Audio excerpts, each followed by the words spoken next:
Hello friend, स्वागत है आपका अपने चैनल लास्ट क्लास में। आज की इस वीडियो में भूगोल के काफ़ी महत्वपूर्ण ऑब्जेक्टिव प्रश्न बताएंगे जो आपके फाइनल बोर्ड परीक्षा में बार बार पूछे जाते हैं। और साथ में हम आपको लाइव प्रूफ भी देंगे कि कौन प्रश्न कितना बार बोर्ड परीक्षा में पूछा गया है। तो एक भी प्रश्न आप लोग स्किप मत कीजिएगा, क्लास को आप लोग बिल्कुल शुरू से लेके अंत तक देखिएगा। और इसमें से जो भी प्रश्न आपको याद ना हो तो प्लीज़ आप लोग उसे नोटबुक पे लिख के ज़रूर याद कर लीजिएगा। और हमारे वेबसाइट पे ऑनलाइन टेस्ट चल रहा है, तो अभी तक आप टेस्ट नहीं दिए हैं तो जाके टेस्ट दे लीजिएगा। अगर आपको ऑनलाइन टेस्ट देना नहीं आता है तो वीडियो के लास्ट में हम आपको बताएंगे कि आप लोग ऑनलाइन टेस्ट कहाँ से दे सकते हैं और कैसे दे सकते हैं।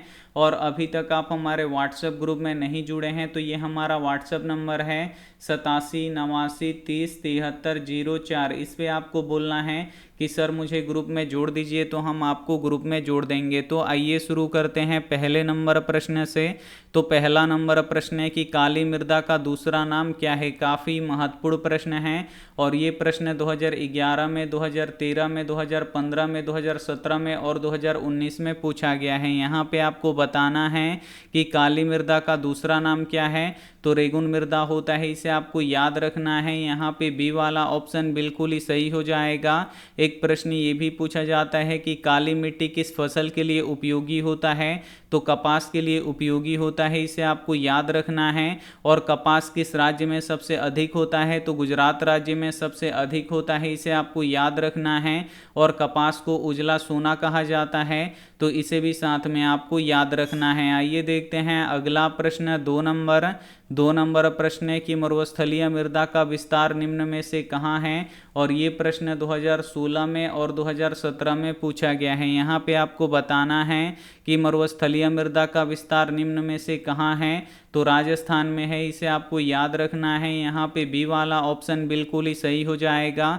एक प्रश्न ये भी पूछा जाता है कि भारत में अब कितने राज्य हैं। तो भारत में अब 28 राज्य हैं, इसे आपको याद रखना है। एक प्रश्न ये भी पूछा जाता है कि भारत का सबसे बड़ा राज्य कौन सा है। तो राजस्थान है, तो इसे भी साथ में आपको याद रखना है। आइए देखते हैं अगला प्रश्न, 3 नंबर प्रश्न है कि सोपानी कृषि किस राज्य में प्रचलित है। और ये प्रश्न 2016 में, 2018 में और 2021 में पूछा गया है। यहाँ पे आपको बताना है कि सोपानी कृषि किस राज्य में प्रचलित है। तो ये उत्तराखंड राज्य में प्रचलित है, इसे आपको याद रखना है। यहाँ पे बी वाला ऑप्शन बिल्कुल ही सही हो जाएगा। एक प्रश्न ये भी पूछा जाता है कि चिपको आंदोलन का शुरुआत किस राज्य से हुआ था। तो उत्तराखंड राज्य से हुआ था, तो इसे भी साथ में आपको याद रखना है। आइए देखते हैं अगला प्रश्न, 4 नंबर प्रश्न है कि पंजाब में भूमि निम्नीकरण का मुख्य कारण है। और ये प्रश्न 2012 में, 2015 में, 2020 में और 2021 में पूछा गया है। यहाँ पे आपको बताना है कि पंजाब में भूमि निम्नीकरण का मुख्य कारण क्या है। तो अधिक सिंचाई है, इसे आपको याद रखना है। यहाँ पे सी वाला ऑप्शन बिल्कुल ही सही हो जाएगा। आइए देखते हैं अगला प्रश्न, 5 नंबर प्रश्न है कि बृहद क्षेत्र में जल की उपस्थिति के कारण ही पृथ्वी को कहते हैं। काफ़ी महत्वपूर्ण प्रश्न है और ये प्रश्न 2014 में, 2016 में, 2017 में, 2019 में और 2019 के कंपार्टमेंट परीक्षा में पूछा गया है। यहाँ पे आपको बताना है कि बृहद क्षेत्र में जल की उपस्थिति के कारण पृथ्वी को क्या कहते हैं। तो नीला ग्रह कहते हैं, इसे आपको याद रखना है। यहाँ पे बी वाला ऑप्शन बिल्कुल ही सही हो जाएगा। और पृथ्वी पर 71% जल पाया जाता है, इसे आपको याद रखना है। और 29% भूमि पाया जाता है, तो इसे भी साथ में आपको याद रखना है। आइए देखते हैं अगला प्रश्न, 6 नंबर प्रश्न है कि बिहार में अति जल दोहन से किस तत्व का संकेंद्रीकरण बढ़ा है। काफ़ी महत्वपूर्ण प्रश्न है और ये प्रश्न 2018 में पूछा गया है। यहाँ पे आपको बताना है कि बिहार में अति जल दोहन से किस तत्व का संकेंद्रीकरण बढ़ा है। तो आर्सेनिक का बढ़ा है, इसे आपको याद रखना है। यहाँ पे सी वाला ऑप्शन बिल्कुल ही सही हो जाएगा। और जो आर्सेनिक होता है ये शरीर के लिए काफ़ी हानिकारक होता है, तो इसे भी साथ में आपको याद रखना है। आइए देखते हैं अगला प्रश्न, 7 नंबर प्रश्न है कि प्राणियों के शरीर में कितना प्रतिशत जल की मात्रा निहित होती है। और ये प्रश्न 2018 में और 2020 में पूछा गया है। यहाँ पे आपको बताना है कि प्राणियों के शरीर में कितना प्रतिशत जल की मात्रा निहित होती है। तो 65% प्रतिशत जल की मात्रा निहित होती है, इसे आपको याद रखना है, काफ़ी महत्वपूर्ण प्रश्न है। यहाँ पे सी वाला ऑप्शन बिल्कुल ही सही हो जाएगा। आइए देखते हैं अगला प्रश्न 8 नंबर प्रश्न है कि बिहार में कितने प्रतिशत भौगोलिक क्षेत्र में वन का फैलाव है, और ये प्रश्न 2013 में, 2016 में, 2018 में और 2021 में पूछा गया है। यहाँ पे आपको बताना है कि बिहार में कितने प्रतिशत भौगोलिक क्षेत्र में वन का फैलाव है। तो 7.1% भौगोलिक क्षेत्र में वन का फैलाव है। तो यहाँ पे ए वाला ऑप्शन बिल्कुल ही सही हो जाएगा। एक प्रश्न ये भी पूछा जाता है कि पिछड़ा राज्य हम किसे कहते हैं, तो बिहार को पिछड़ा राज्य कहते हैं, तो इसे भी साथ में आपको याद रखना है। आइए देखते हैं अगला प्रश्न 9 नंबर प्रश्न है कि भारत का राष्ट्रीय पक्षी है, और ये प्रश्न 2017 में, 2019 में और 2019 के कंपार्टमेंट परीक्षा में पूछा गया है। यहाँ पे आपको बताना है कि भारत का राष्ट्रीय पक्षी कौन सा होता है, तो मयूर होता है, मयूर यानी मोर होता है। तो यहाँ पे सी वाला ऑप्शन बिल्कुल ही सही हो जाएगा। एक प्रश्न ये भी पूछा जाता है कि भारत का राष्ट्रीय पशु कौन सा है, तो बाघ है, तो इसे भी साथ में आपको याद रखना है। आइए देखते हैं अगला प्रश्न 10 नंबर प्रश्न है कि एल्यूमिनियम बनाने के लिए किस खनिज की आवश्यकता पड़ती है, और ये प्रश्न 2018 में और 2020 में पूछा गया है। यहाँ पे आपको बताना है कि एल्यूमिनियम बनाने के लिए किस खनिज की आवश्यकता पड़ती है, तो बॉक्साइट की आवश्यकता पड़ती है, इसे आपको याद रखना है।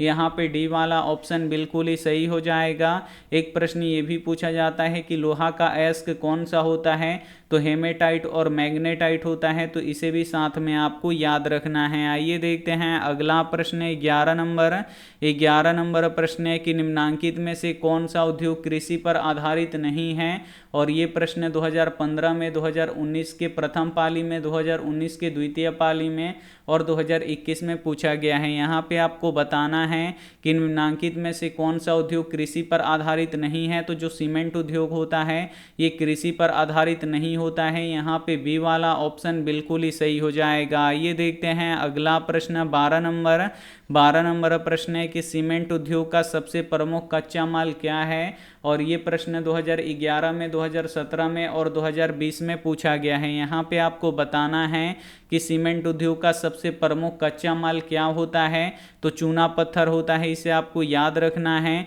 यहाँ पे ए वाला ऑप्शन बिल्कुल ही सही हो जाएगा। चूना पत्थर से ही सीमेंट बनाया जाता है, तो इसे भी साथ में आपको याद रखना है। आइए देखते हैं अगला प्रश्न 13 नंबर प्रश्न है कि भारत के किस राज्य में वन का सबसे अधिक विस्तार है। काफ़ी महत्वपूर्ण प्रश्न है, और ये प्रश्न 2016 में, 2020 में और 2021 में पूछा गया है। यहाँ पे आपको बताना है कि भारत के किस राज्य में वन का सबसे अधिक विस्तार है, तो मध्य प्रदेश में है, इसे आपको याद रखना है। यहाँ पे सी वाला ऑप्शन बिल्कुल ही सही हो जाएगा। एक प्रश्न ये भी पूछा जाता है कि भारत के किस राज्य में वन का सबसे कम विस्तार है, तो किस राज्य में है, तो हरियाणा में है, तो इसे भी साथ में आपको याद रखना है। आइए देखते हैं अगला प्रश्न 14 नंबर प्रश्न है कि इनमें से कौन उपभोक्ता उद्योग है, और ये प्रश्न 2015 में, 2018 में और 2021 में पूछा गया है। यहाँ पे आपको बताना है कि इनमें से कौन उपभोक्ता उद्योग है, तो जो चीनी उद्योग होता है ये उपभोक्ता उद्योग होता है। यहाँ पे डी वाला ऑप्शन बिल्कुल ही सही हो जाएगा। एक प्रश्न ये भी पूछा जाता है कि चीनी उद्योग किस राज्य में सबसे अधिक है, तो उत्तर प्रदेश में सबसे अधिक है, तो इसे भी साथ में आपको याद रखना है। और चीनी किससे बनता है, तो ईख से बनता है, तो इसे भी साथ में आपको याद रखना है। आइए देखते हैं अगला प्रश्न 15 नंबर प्रश्न है कि निम्नलिखित में कौन सा सबसे छोटे पैमाने का उद्योग है। इसमें से आपको बताना है कि कौन सा उद्योग सबसे छोटे पैमाने का उद्योग है। तो जो खिलौना उद्योग होता है ये सबसे छोटे पैमाने का उद्योग होता है, तो यहाँ पे सी वाला ऑप्शन बिल्कुल ही सही हो जाएगा।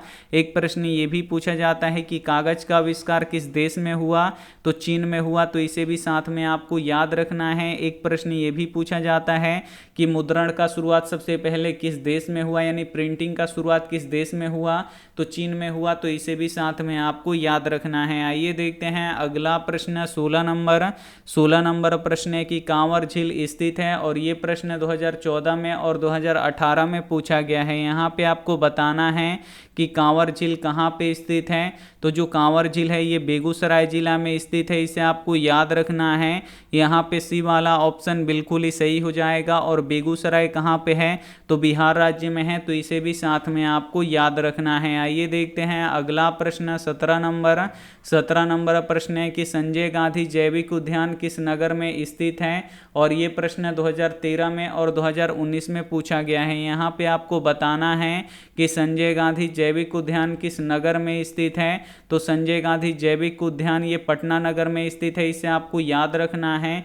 यहाँ पे डी वाला ऑप्शन बिल्कुल ही सही हो जाएगा। एक प्रश्न ये भी पूछा जाता है कि बिहार का सबसे बड़ा जिला कौन सा है, तो पटना है, इसे आपको याद रखना है। और पटना का जो प्रति व्यक्ति आय है वो सबसे अधिक है, तो इसे भी साथ में आपको याद रखना है। आइए देखते हैं अगला प्रश्न 18 नंबर प्रश्न है कि बिहार का सबसे बड़ा नगर कौन सा है, और ये प्रश्न 2020 में और 2021 में पूछा गया है। यहाँ पे आपको बताना है कि बिहार का सबसे बड़ा नगर कौन सा है, तो पटना नगर है, इसे आपको याद रखना है। यहाँ पे ए वाला ऑप्शन बिल्कुल ही सही हो जाएगा। ये देखते हैं अगला प्रश्न 19 नंबर प्रश्न है कि झारखंड राज्य का गठन कब हुआ था, और ये प्रश्न 2019 में और 2021 में पूछा गया है। यहाँ पे आपको बताना है कि झारखंड राज्य का गठन कब हुआ था, तो 15 नवंबर 2000 को हुआ था, इसे आपको याद रखना है। यहाँ पे सी वाला ऑप्शन बिल्कुल ही सही हो जाएगा। और झारखंड किस राज्य में था अलग होने से पहले, तो बिहार राज्य में था, तो इसे भी साथ में आपको याद रखना है। आइए देखते हैं अगला प्रश्न 20 नंबर प्रश्न है कि महात्मा बुद्ध को ज्ञान की प्राप्ति कहाँ हुई, और ये प्रश्न 2021 में पूछा गया है। यहाँ पे आपको बताना है कि महात्मा बुद्ध को ज्ञान की प्राप्ति कहाँ हुई, तो बोध गया में हुई, इसे आपको याद रखना है। यहाँ पे बी वाला ऑप्शन बिल्कुल ही सही हो जाएगा। और एक प्रश्न ये भी पूछा जाता है कि बौद्ध धर्म के संस्थापक कौन हैं, तो महात्मा बुद्ध हैं, इसे आपको याद रखना है। एक प्रश्न ये भी पूछा जाता है कि महात्मा बुद्ध का जन्म कहाँ पे हुआ था, तो लुम्बिनी नेपाल में हुआ था, इसे आपको याद रखना है। और महात्मा बुद्ध की मृत्यु कहाँ पे हुआ था, तो कुशीनगर में हुआ था, तो इसे भी साथ में आपको याद रखना है। आइए देखते हैं अगला प्रश्न है 21 नंबर प्रश्न है कि बिहार में रज्जू मार्ग कहाँ है, और ये प्रश्न 2015 में और 2021 में पूछा गया है। यहाँ पे आपको बताना है कि बिहार में रज्जू मार्ग कहाँ पे है, तो राजगीर में है, इसे आपको याद रखना है। यहाँ पे बी वाला ऑप्शन बिल्कुल ही सही हो जाएगा। आइए देखते हैं अगला प्रश्न 22 नंबर प्रश्न है कि मंदार हिल किस जिले में स्थित है, और ये प्रश्न 2019 में पूछा गया है। यहाँ पे आपको बताना है कि मंदार हिल किस जिला में स्थित है, तो ये बांका जिला में स्थित है, इसे आपको याद रखना है। यहाँ पे सी वाला ऑप्शन बिल्कुल ही सही हो जाएगा। आइए देखते हैं अगला प्रश्न 23 नंबर प्रश्न है कि इनमें से कौन ऐसा जीव है जो केवल भारत में पाया जाता है। काफ़ी महत्वपूर्ण प्रश्न है, और ये प्रश्न 2011 में और 2020 में पूछा गया है। यहाँ पे आपको बताना है कि इनमें से कौन ऐसा जीव है जो केवल भारत में पाया जाता है, तो मगरमच्छ पाया जाता है, इसे आपको याद रखना है। यहाँ पे ए वाला ऑप्शन बिल्कुल ही सही हो जाएगा। आइए देखते हैं अगला प्रश्न 24 नंबर प्रश्न है कि किस खनिजों को उद्योगों की जननी माना गया है, और ये प्रश्न 2019 में और 2021 में पूछा गया है। यहाँ पे आपको बताना है कि किस खनिज को उद्योगों की जननी माना गया है, तो लोहा को माना गया है, इसे आपको याद रखना है। यहाँ पे सी वाला ऑप्शन बिल्कुल ही सही हो जाएगा। एक प्रश्न ये भी पूछा जाता है कि लोहा किस राज्य में सबसे अधिक होता है, तो कर्नाटक राज्य में सबसे अधिक होता है, तो इसे भी साथ में आपको याद रखना है। आइए देखते हैं अगला प्रश्न 25 नंबर प्रश्न है कि रेल वर्कशॉप कहाँ स्थित है, और ये प्रश्न 2020 में और 2021 में पूछा गया है। यहाँ पे आपको बताना है कि रेल वर्कशॉप कहाँ पे स्थित है, तो जो रेल वर्कशॉप है ये जमालपुर में स्थित है, इसे आपको याद रखना है। यहाँ पे ए वाला ऑप्शन बिल्कुल ही सही हो जाएगा। आइए देखते हैं अगला प्रश्न 26 नंबर प्रश्न है कि गंडक परियोजना का निर्माण किस स्थान पर हुआ, और ये प्रश्न 2020 में और 2021 में पूछा गया है। यहाँ पे आपको बताना है कि गंडक परियोजना का निर्माण किस स्थान पर हुआ है, तो वाल्मीकि नगर में हुआ है। यहाँ पे बी वाला ऑप्शन बिल्कुल ही सही हो जाएगा। एक प्रश्न ये भी पूछा जाता है कि बिहार के शोक किस नदी को कहते हैं, तो कोसी नदी को कहते हैं, तो इसे भी साथ में आपको याद रखना है।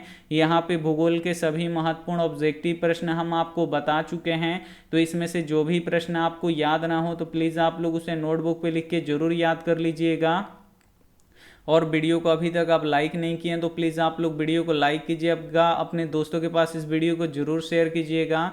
और चैनल को अभी तक आप सब्सक्राइब नहीं किए हैं तो चैनल को सब्सक्राइब करके साथ में बेल आइकन को ऑल पे दबा लीजिएगा, ताकि जब भी लाइव क्लास हो तो आपके पास नोटिफिकेशन पहुंचता रहे।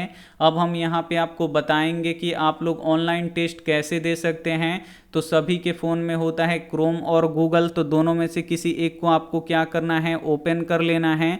तो यहाँ पे हम गूगल ओपन कर लेते हैं। तो जैसे ही आपका क्रोम या गूगल ओपन हो जाएगा तो यहाँ पे देखिए आपको ऐसा कुछ दिखाई देगा गूगल। तो यहाँ पे देखिए ऐसे आपका गूगल यहाँ पे ओपन हो जाएगा। तो यहाँ पे बस आपको लिखना है आस्क क्लास। तो यहाँ पे हम लिख देते हैं ASK फिर CLASS। हम यहाँ पे आस्क क्लास लिख के सर्च कर देंगे तो यहाँ पे देखिए हमारा आस्क क्लास लिखा हुआ आ गया, आस्क क्लास होम। तो इसी पे आपको क्लिक करना है और जैसे ही क्लिक कीजिएगा आप हमारे ऑफिशियल वेबसाइट पे आ जाइएगा। यहाँ से आप लोग टेस्ट लगा सकते हैं, यहाँ से आप लोग PDF डाउनलोड कर सकते हैं। तो अगर आपको टेस्ट लगाना है तो इस टेस्ट वाले बटन पे आप लोग क्लिक कीजिएगा। तो इसमें देख सकते हैं बहुत सारा टेस्ट है, तो इसमें से कौन सा टेस्ट देना है, तो सबसे ऊपर वाला टेस्ट देना है। और दिन में आप लोगों को जब भी समय मिलता है, दिन रात जब भी आप लोग आके यहाँ पे टेस्ट लगा सकते हैं। तो यहाँ पे देखिए सबसे ऊपर वाले टेस्ट पे हम क्लिक करेंगे तो हमारा टेस्ट ओपन हो जाएगा। और आपको थोड़ा सा यहाँ पे नीचे आना है और यहाँ पे देखिए लिखा हुआ है स्टार्ट। तो बस स्टार्ट वाले बटन पे आपको क्लिक करना है और यहाँ पे देखिए नाम पूछ रहा है, तो यहाँ पे आप लोग अपना नाम लिख के नेक्स्ट कर दीजिएगा। और जैसे ही नेक्स्ट कीजिएगा तो यहाँ पे आपका पहला क्वेश्चन आ जाएगा। और इस टेस्ट में देखिए यहाँ पे 25 क्वेश्चन है और प्रत्येक क्वेश्चन का यहाँ पे 4 ऑप्शन है, जिसमें से एक सही है। सही वाले पे टिक कीजिएगा तो ग्रीन हो जाएगा, गलत वाले पे टिक कीजिएगा तो रेड हो जाएगा। तो यहाँ पे देखिए पहला प्रश्न है कि नाखून क्यों बढ़ते हैं, यह प्रश्न लेखक से कौन पूछा, तो छोटी बेटी ने पूछा। तो इस पे हम क्लिक करेंगे तो देखिए ग्रीन हो गया, यानी ये सही है। उसके बाद दूसरा क्वेश्चन लाना है तो आपको नेक्स्ट वाले बटन पे क्लिक करना है। तो यहाँ पे दूसरा क्वेश्चन आ जाएगा, कवि के अनुसार जनतंत्र के देवता कौन हैं, तो किसान और मजदूर हैं। लेकिन हम यहाँ पे गलत करने के लिए शिक्षक पे टिक करेंगे। तो यहाँ पे देखिए गलत हो गया, तो आपको बताएगा कि ये गलत है और जो सही आंसर है वो भी आपको बताएगा। तो ऐसे आप लोग टेस्ट लगा सकते हैं। और उसके बाद अगर आपको PDF डाउनलोड करना है तो इस डाउनलोड PDF पे आपको क्लिक करना है। और यहाँ पे देखिए बहुत सारा PDF हम अपलोड कर चुके हैं, तो बस यहाँ पे आपको डाउनलोड पे क्लिक करना है और आपका PDF डाउनलोड हो जाएगा।